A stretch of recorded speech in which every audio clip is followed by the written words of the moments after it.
المرسلين رحمة للعالمين 10,000 mile দূরে মক্কার জমিনে যে নবী শহীদ হয়েছেন সেই নবীর প্রতি আমরা সংক্ষিপ্ত আকারে দরুদ পড়ছি। সকলে বলছি সাল্লাল্লাহু আলাইহি ওয়াসাল্লাম।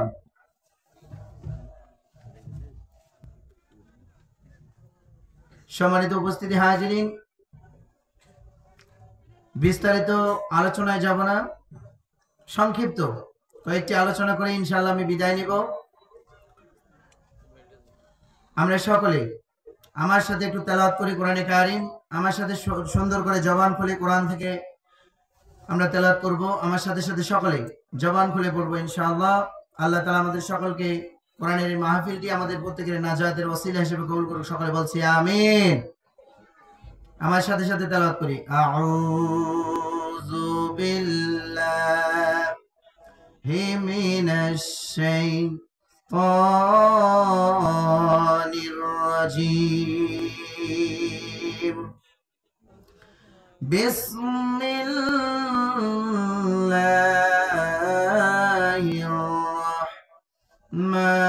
রাহমানির রহিম। জবান ছেড়ে দিয়ে মহান রবের মহাগ্রন্থ আল কোরআন আমরা তেলাওয়াত করতেছি। সূরাতুল ফাতিহা। আলহামদুলিল্লাহি রাব্বিল আলামিন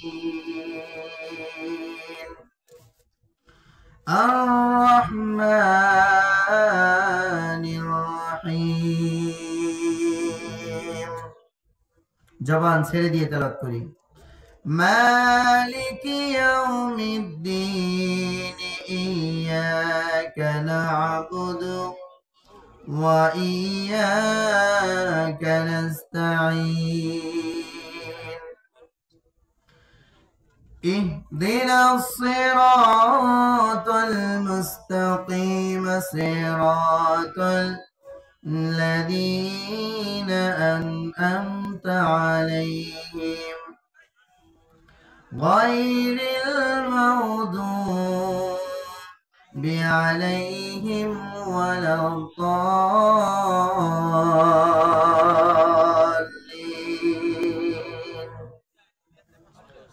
আমিন। বিসমিল্লাহির রহমানির রহিম।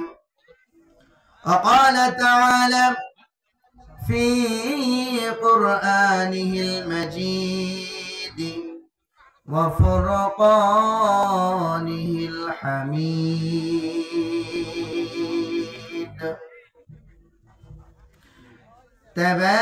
تبارك الذي بيده الملك وهو على كل شيء قدير الذي خلق الموت والحياة ليبلوكم أيكم أحسن عملا وهو العزيز الغفور.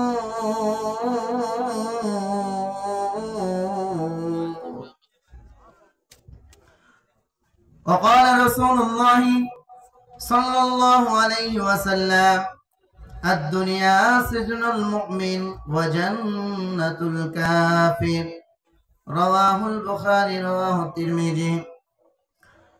আলহামদুলিল্লাহ, আল্লাহ সুবহানাহু ওয়া তাআলার দরবারে শুকরগুজার।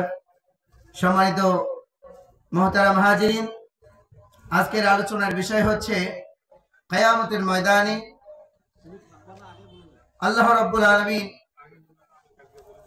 প্রত্যেকটি মানুষের বিচার কার্য সম্পন্ন করবেন। তার মধ্যে আমি যেই আলোচনা নিয়ে এসেছি, মৃত্যুর পরে মানুষ 9টি বিষয় নিয়ে খুব আফসোস করবে।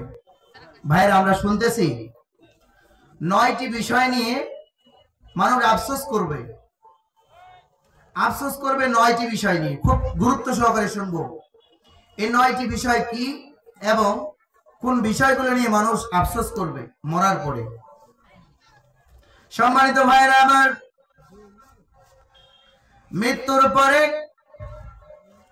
মানুষ 9টি বিষয় নিয়ে খুবই আফসোস করবে। 9টি বিষয়ে গুরুত্ব সহকারে যদি আমরা বুঝতে পারি, আল্লাহ রাব্বুল আলামিন অবশ্যই আপনাকে আমাকে আজকের এই মাহফিল থেকে শিক্ষা নেওয়ার তৌফিক দান করতে পারে কি পারে না? সম্মানিত ভাইরা আমার, মৃত্যুর পরে 9টি বিষয় নিয়ে মানুষ আফসোস করবে। 1 নম্বর বিষয় হলো সূরাতুন নাবার 40 নম্বর আয়াত। সূরাতুন নাবার 40 নম্বর আয়াতে বলছে, হায় আমি যদি মাটি হয়ে যেতাম। মানুষ আফসোস করতো, হায় আজকে যদি কিয়ামতের ময়দানে মৃত্যুর পরে আমি যে জায়গায় এসেছি আমি যদি মাটি হয়ে যেতাম কতই না ভালো হতো।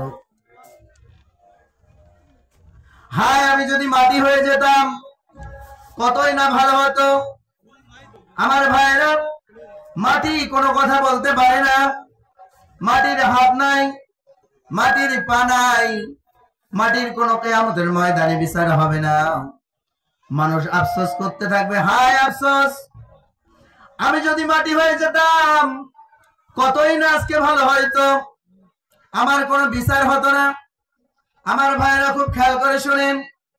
2 নম্বর আফসোস হলো সূরা ফজরের 24 নম্বর আয়াতে বলেন, 24 নম্বর আয়াতে বলছে, হায় আমি যদি পরকালের জন্য কিছু করতাম, পরকালের জন্য যদি কোনো কিছু করে যাইতাম আজকে কতই না ভালো হতো। আল্লাহ রাব্বুল আলামিন আমাদেরকে আমাকে আজকে কতই সম্মানের জায়গায় রাখতো, ভালো একটি জায়গা উপহার দিত। আমাকে রব্বুল আলামিন জান্নাতে প্রবেশ করাইতো, আর 10টা মানুষের মতো আমিও জান্নাতে যাইতাম। আফসোস ভাইরা আমার, 9টি বিষয়ে আফসোস। 1 নম্বর হলো মানুষ বলবে, হায় আমি যদি মাটি হয়ে যেতাম। 2 নম্বর আফসোস হলো মানুষ বলবে, হায় আজকে পরকালের জন্য যদি আমি কিছু করে যাইতাম কতই না ভালো হয়তো। তাহলে 2টি আফসোস চলে গেল। আমার বেদগারের যুবক ভাইরা কান খুলে শুনেন। 3 নম্বর আফসোস হলো সূরাতুল আল-হাক্ক, হাক্কার 25 নম্বর আয়াতে বলছে, হায় আমাকে যদি আমার আমলনামা দেওয়া না হতো কতই না ভালো হতো। আমার ভাইরা, আমাকে যদি আমার আমলনামাগুলো সম্পর্কে জিজ্ঞাসাবাদ না করা হয়তো কতই না ভালো হতো। ভাইরা উত্তর দিতে হবে। 1 নম্বর আফসোস, মানুষ মারা যাওয়ার পরে 1 নম্বর যে আফসোস করবে সেটি হলো আমি যদি মাটি হয়ে যেতাম। 2 নম্বর আফসোস যেটি করবে, 2 নম্বর আফসোসটি করবে, হায় আমি যদি পরকালের জিন্দেগির জন্য কোনো কিছু করে আসতাম আজকে কতই না ভালো হতো। আমার ভাইয়েরা খুব খেয়াল করে শুনেন। 3 নম্বর আফসোস, আমার যুবক ভাইয়েরা 3 নম্বর আফসোস হলো, হায় দুনিয়াতে যত কাজ করেছি, যত অপকর্ম করেছি, এই অপকর্মের হিসাবটা যদি আজকে আমাকে দেওয়া না হতো কতই না ভালো হতো। আল্লাহ তাআলা আমাকে জান্নাত দিয়ে দিত। সম্মানিত ভাইরা, 3 নম্বর আফসোস সূরা হাক্কার 25 নম্বর আয়াতে বলছে, হায় আল্লাহ যদি আমার আমলনামা সম্পর্কে জিজ্ঞাসাবাদ না করতো কতই না ভালো হতো। আমার ভাইরা খুব খেয়াল করে শুনেন। 4 নম্বর হলো সূরাতুল ফুরকান 28 নম্বর আয়াতে বলছে, হায় আমি যদি ওদের পিছনে না ঘুরতাম, ওই মানুষগুলোকে যদি বন্ধু মেনে না নিতাম আজকে আমার জন্য কতই না ভালো হতো। আমি যদি আজকে ওই আলেমদের পিছনে বেড়াইতাম, হকের পিছনে থাকতাম কতই না ভালো হতো। আমার বেদগারের ভাইরা 4 নম্বর আফসোস হলো। এবার 5 নম্বর আফসোস যেটি করবে, হায় আমি যদি আল্লাহ তাআলা রাসূলের আনুগত্য করতাম কতই না ভালো হতো। আমার ভাইরা, কিয়ামতের ময়দানে মানুষ বড় আফসোস করবে 9টি বিষয় নিয়ে। তার মধ্যে 4 নম্বর আফসোস হলো সূরা আহজাব 65 নম্বর আয়াতে বলছেন, সূরাতুল আহজাবের 66 নম্বর আয়াতে বলছে, হায় আমি যদি আমার নবীর দেখানো পথে চলতাম, আমি যদি মক্কার জমিনের ইসলাম গ্রহণ করে ফেলতাম কতই না ভালো হতো আজকে আমার জন্য। সম্মানিত ভাইরা আমার, 6 নম্বর যে আফসোসটি মানুষ করবে, 6 নম্বর আফসোস হলো, হায় যদি আমি আল্লাহর রাসূলের পথে চলে আমার নিজের আমলটাকে গুছাইতে পারতাম কতই না ভালো হতো। আমার ভাইরা, আসুন আমরা আল্লাহ তাআলার কোরআনে কারীম থেকে বুকে ধারণ করি, বুকের মধ্যে লালন করি, আল্লাহ রাব্বুল আলামিন বিনিময়ে কিয়ামতের ময়দানে আল্লাহ তাআলা বলেন, কোন ব্যক্তি যদি কোরআন মেনে তার জীবনটাকে 60 বছর জিন্দেগিটাকে সে পার করতে পারে, আমি রব কথা দিলাম কিয়ামতের ময়দানে এই সমস্ত লোককে ধরে ধরে আমি 8টা জান্নাতের দরজা দিয়ে এই লোকদেরকে ঢুকাই দেব।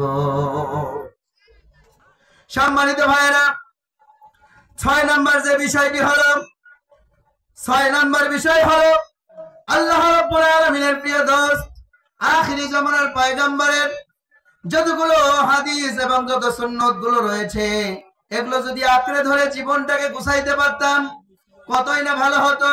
এই আফসোস গুলো মানুষ মৃত্যুর পরে করবে। আমার ভাইরা খুব খেয়াল করে শোনেন, 7 নম্বর যে আফসোসটি করবে, বেদগার যুবক ভাইরা কান খুলে শোনেন, 7 নম্বর যে আফসোস মানুষ করবে, হায় আমি যদি তাদের সঙ্গে থাকতাম আর তাদের সঙ্গে আমি যদি চলাফেরা করতাম, তাদের দিনের কাজগুলি করতাম, ওই ব্যক্তিদেরকে যদি বন্ধু হিসেবে আমি গ্রহণ করতে পারতাম, আজকে রব্বুল আলামিন আমাকে কতই না ভালো জায়গায় রাখতো। আমার ভাইয়েরা, ভালো মানুষদের সাথে, আলেম ওলামাদের সাথে, দিনের ইসলামিক কাজগুলোর সাথে দুনিয়ার জমিনে কেউ যদি থাকে, কিয়ামতের ময়দানে 9টি আফসোস করার দরকার হইতো না। কি বলেন আপনারা? 9টি আফসোস করার কোনো দরকার ছিল? আমার ভাইরা, বেদগার যুবক ভাইরা খুব খেয়াল করে শোনেন, 7 নম্বর যে আফসোস হলো, হায় আমি যদি ওই মানুষগুলোর পথে চলতাম, ওই মানুষের দাওয়াত গুলো দিলে প্রাণে মনের মধ্যে গোছাই নিতাম, আজকে রব্বুল আলামিন আমাকে ভালো এই জায়গায় রাখতো, ভালো একটা জায়গায় দিত। সম্মানিত ভাইরা আমার, 8 নম্বর যে আফসোস করবে, হায় আমি যদি আল্লাহ ব্যতীত, আমি যদি রব ব্যতীত আর কারো ইবাদত করতাম না, আর কারো দিকে যদি আমার মাথাটা ঠকাইতাম না, যদি আমি মূর্তি পূজা না করতাম, যদি আমি কবরকে সিজদা না করতাম, রব্বুল আলামিন আমাকে উচ্চ একটা জায়গায় দিত। হায় আফসোস আমি কি করেছি দুনিয়ার জিন্দেগিতে। সম্মানিত ভাইরা আমার, এই আফসোস গুলি করবে। সম্মানিত ভাই খুব খেয়াল করে শুনেন, মানুষ মারা যাওয়ার পরে 8টি আফসোস করবে। 1 নাম্বার থেকে আমি 8 নাম্বার ঠেকাই দিলাম। আমার ভাইয়েরা, এই 8টি আফসোস যদি আমরা মনের মধ্যে রাখতে পারি, জেহেনের মধ্যে রাখতে পারি, আজকের এই মাহফিল আপনার আমার জন্য নাজাতের ওসিলা হয়ে যাবে। সকলে বলছি আমিন। এই মাহফিল আপনার আমার জন্য প্রত্যেকের নাজাতের ওসিলা হয়ে যাক। সকলে বলছি আমিন।